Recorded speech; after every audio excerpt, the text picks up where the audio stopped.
Howdy, I'm Grey Pilgrim. Well, I got a tale to tell. That stupid thing's in the way. Let's do this. Oh, let's move it over there. Then move me over here. How's that?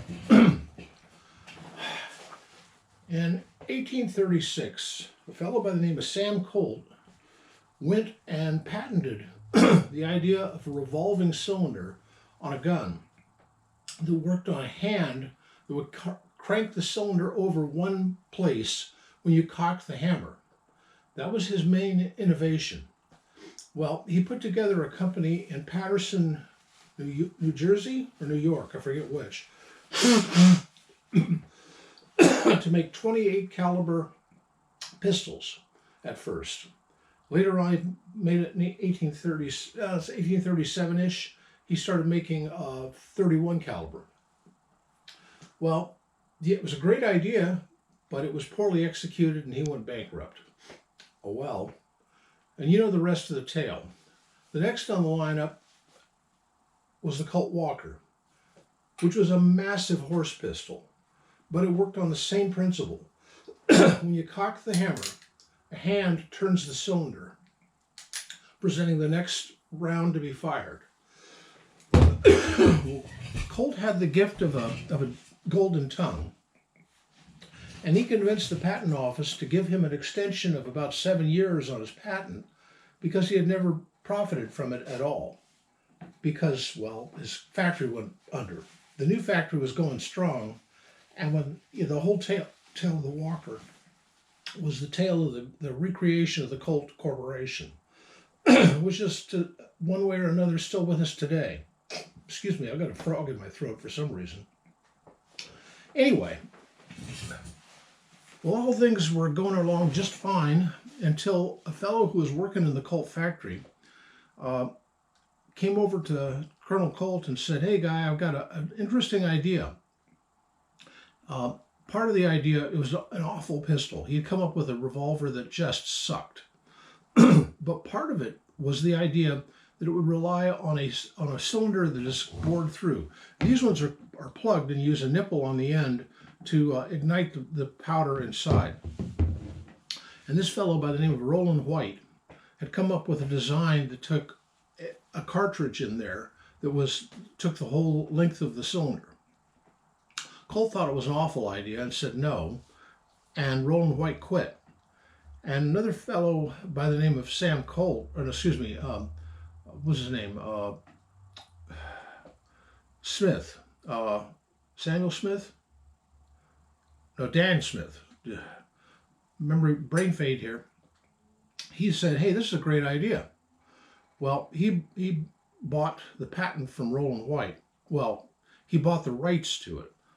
And the deal was such that Roland White would get a couple of pennies per revolver sold, but that any challenge to the patent would be borne by Roland White himself. This was an awful deal.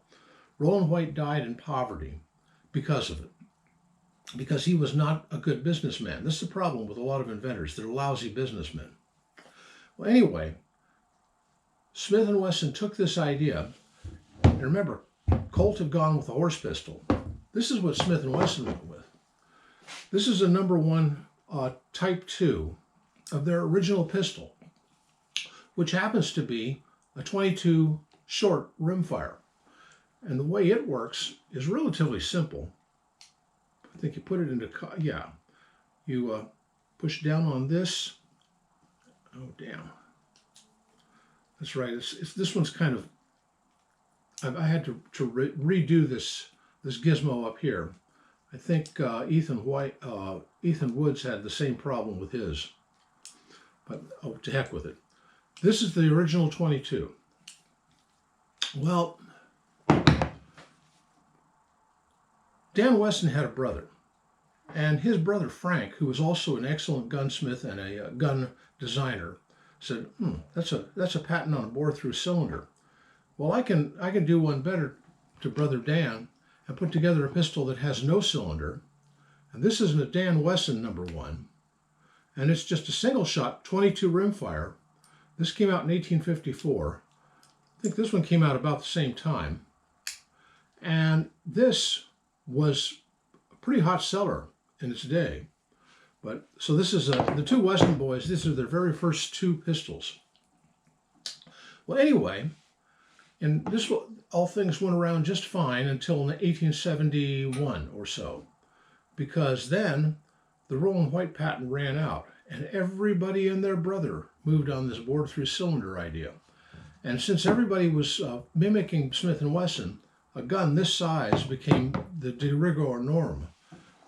This is a Colt New Series #1.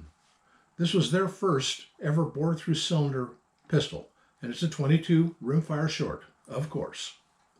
And since they were doing it, well, heck, why not? Remember Frank Wesson here?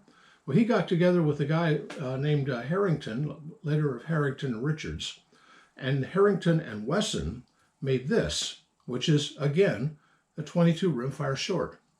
So these became very popular. Also, a lot of companies put out junk ones. This is a, was it Harrington and Richards? Or, no, it's an Ivor Johnson. This is an Ivor Johnson Defender, it's called, in 22 rimfire short. A very, very popular cartridge in its day. Not what we would call a man-stopper today, but these pistols ended up mainly, well, pistols a little smaller than this, the Colt 1851 and 1860s, they ended up on belt holsters from the fellows wandering around the frontier. Well, fellows wandering around the frontier, they want two things after they're through with a hard day of dealing with cattle and the like. They want a cold drink, and they want a hot woman. So they went down to the saloon / gambling hall / brothel to get what they needed. And the ladies who provided that oldest professional service would have one of these tucked into their garters. This was their final solution to a fellow who just would not pay his bill. And many a fellow ended up paying that way, because this may not kill you right away, but remember, in a day before penicillin, peritonitis will kill you eventually. So a belly shot with one of these is the same as a death sentence. Anyway, small 22 rimfire short, black powder, by the way. Never, ever, ever use smokeless powder in one of these things. What you do is you take a 22 rimfire short and you squeeze and pull out the bullet, dump the powder, and fill it up with a grain or two of 3F black powder, and then put a lead BB on top of it, and then shoot that. Works just fine, and it's not something that'll blow up the gun. I happen to have some original 19th century 22 rimfire shorts in black powder, but and I have shot one. I'm not going to shoot anymore because damned expensive. Whew, very expensive. I think I have 7 or 8 of them left. But anyway, just another weird thing that I like to collect. Happy trails.